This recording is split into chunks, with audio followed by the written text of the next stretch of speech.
fighting, yelling, crying. Come on, she was just 9.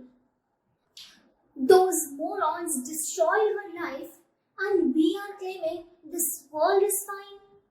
Till when we will be considering it as a woman's fault? Why they are being blamed for every harassment or assault? Oh God, when will the time come for the world to be awake? Those who died are still waiting that one day someone will pull a brake. That one day someone will pull a brake. Hello everyone.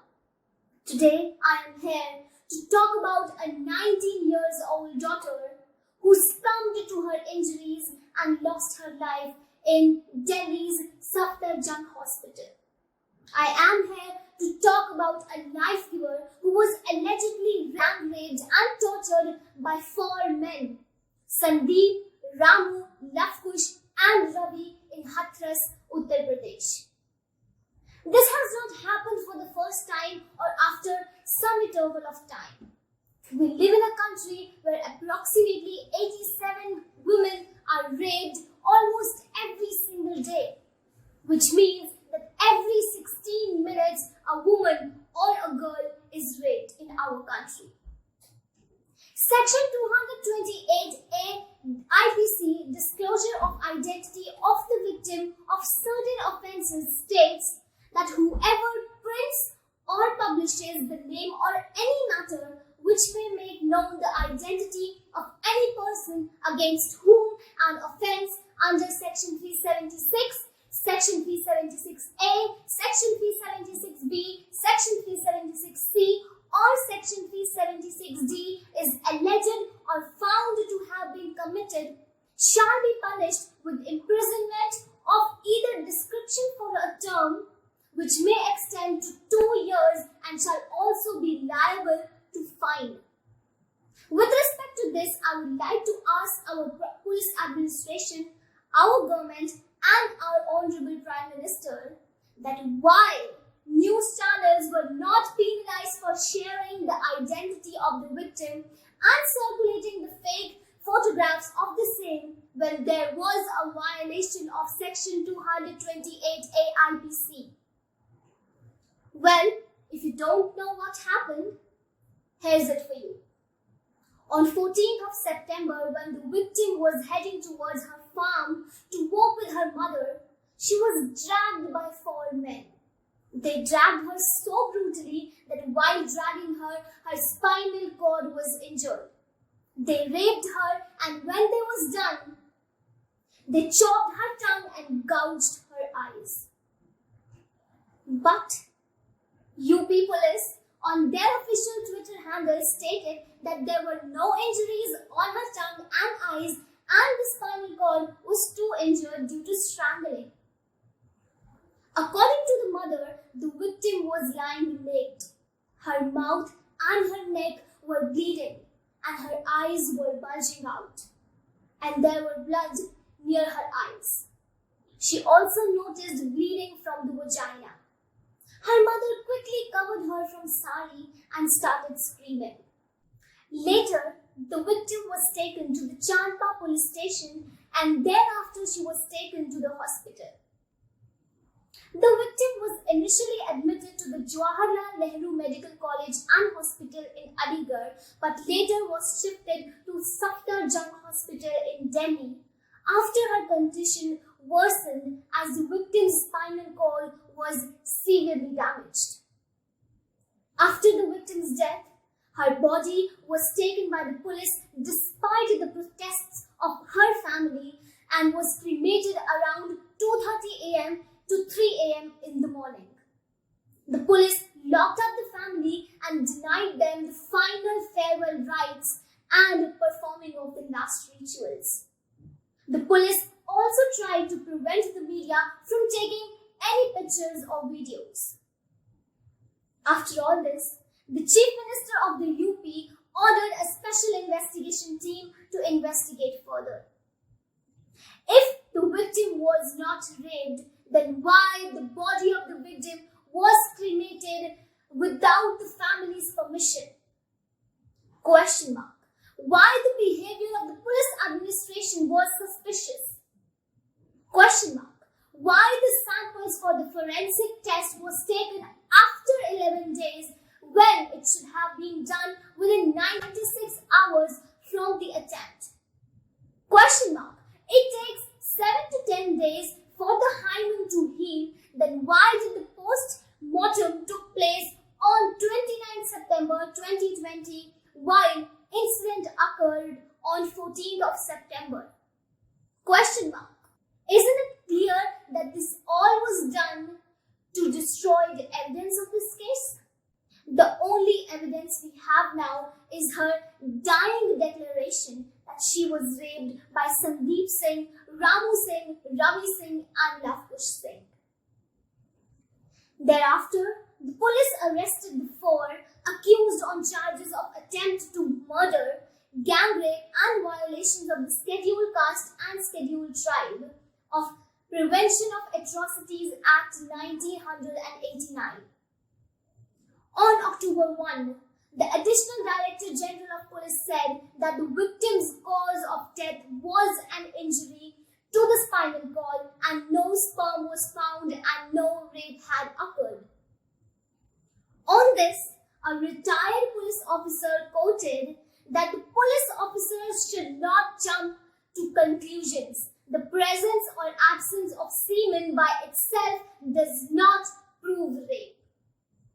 We have a video in which we can see the district magistrate of Hathras is pressurizing the victim's family to change their statement. अपनी विश्वसनीयता खत्म मत करिए। तो media वाले मैं आपको बता दूं, आज अभी आधे चले गए, कल सुबह तक आधे और निकल जाएंगे, 2-4 बजेंगे कल रात को, और हम ही आपके साथ खड़े हैं। अब आपकी इच्छा, आपको बार बार बयान बदलना नहीं बदलना है, अभी हम भी बदल जाए कि नहीं। हम यहाँ पे बोल रहे हैं कि तुम्हारी लड़की अगर कोरोना से मर जाती तो मुआवजा मिल जाता है। ये सब धमकियाँ मिल रही हैं, पापा को धमकाया जा रहा है। ये बोल रहे हैं कि केस मतलब रफा दफा हो जाएगा, अगर सब केस रफा दफा हो जाएगा। ये सब वीडियो दिखा देंगे। मम्मी की उल्टी सीधी वीडियो बना रखी है। जो उस टाइम में वो हालात ऐसे थे, जो मन में आ रहा वो सब लोग बोले जा रहे। यही सब करके अब ये लोग हमें यहाँ रहने नहीं देंगे। ये डीएम बहुत ज्यादा ही चालबाजी कर रहे हैं। हम लोगों के साथ में इतना प्रेशर डाल रहे हैं जबरदस्ती कि हम लोगों ने इतने लोग तुम्हारी बात का कोई भरोसा नहीं है, तुम जबरदस्ती ये बयान बदल रहे हो, तुम पे कौन भरोसा? पापा पे बुलवा रहे, बयान बदलने से तुम्हारी कोई वो रहेगी, हम लोग दूसरी जगह चले जाएंगे। Later, on 3rd of October, the state government suspended 5 police officers, including the superintendent of the police.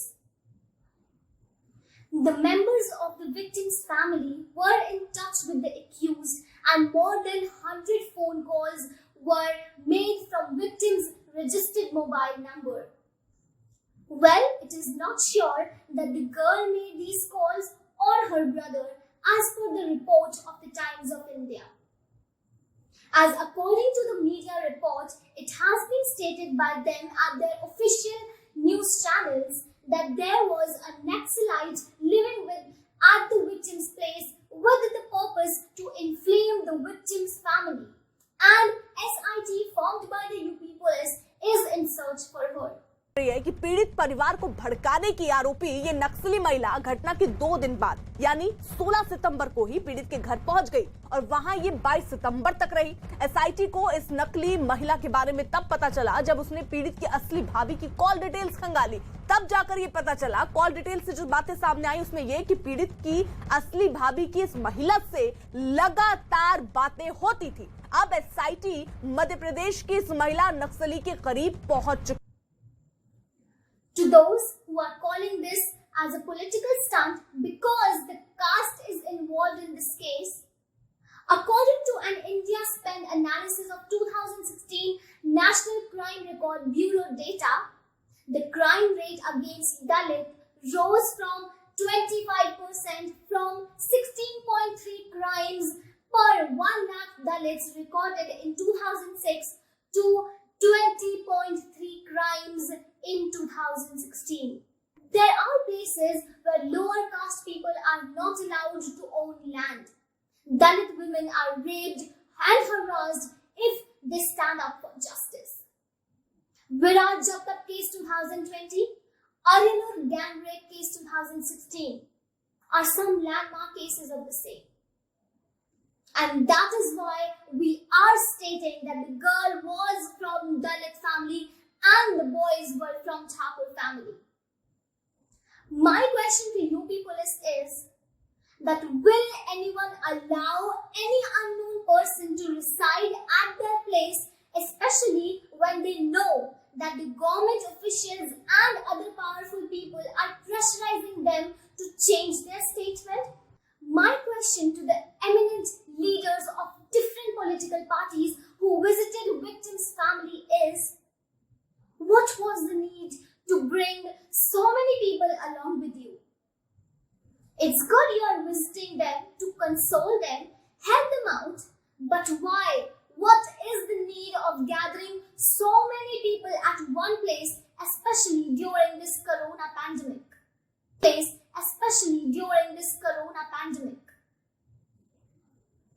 Now the question occurs, why we are experiencing increase in rape case day by day in our country.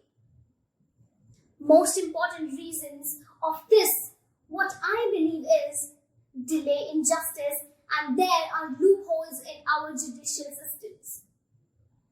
Why don't we have fast-track courts for gang rapes or rape cases? Why, after having every proof against the accused, it takes years to decide the decree of this case? Till when will this continue?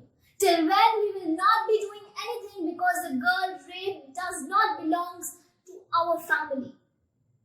A letter has been issued to the Supreme Court by more than 500 law students across the country requesting a special investigation team headed by the former Justice of Supreme Court for the detailed inquiry on the Hathras case. What I believe is that nothing will change till the time such people exist.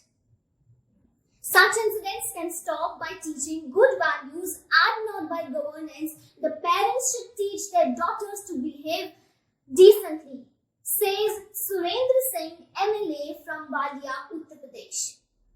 Women should carry condoms and cooperate in rape.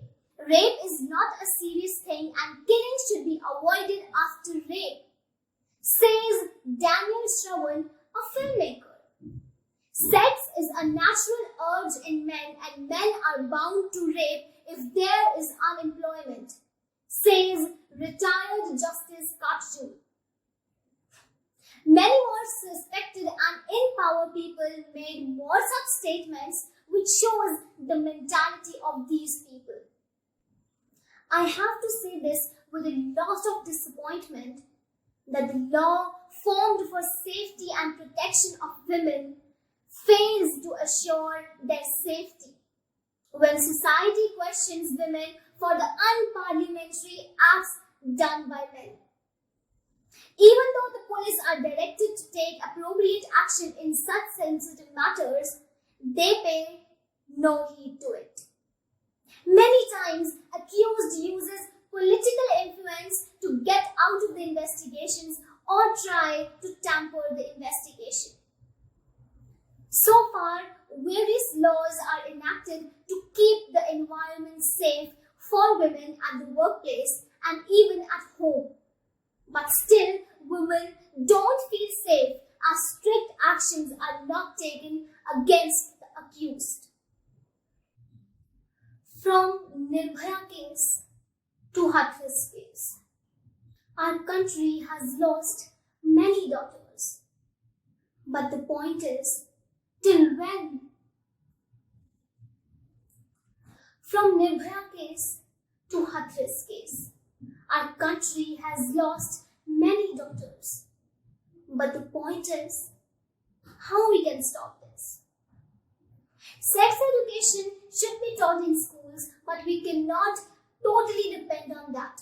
Because in most of the cases, the rapists are not privileged to get the basic education even. Also, awareness amongst females should be circulated. But what about the infants who are being raped? They are unaware of it. Self-defense should be taught to everyone, but we cannot solely rely on that, because during gang rapes, a woman cannot fight all the men alone. Sometimes it can help the woman, but not in all the cases. The most important thing is to teach men some moral values. We should teach them to respect every woman and their choices. Women are equal to men, and they should not be biased regarding gender. We should teach them about the word consent. They should be educated about privacy, which is necessary. Teach them that women are not sex objects. Women in our country deserve to feel safe. They don't have to constantly look over their shoulders to be sure that no one is following them. Women yearn for freedom so that they can roam alone in the night without having the threat of getting raped. They don't always need to share their location and cover every inch of their skin before leaving home. Is that too much to ask for?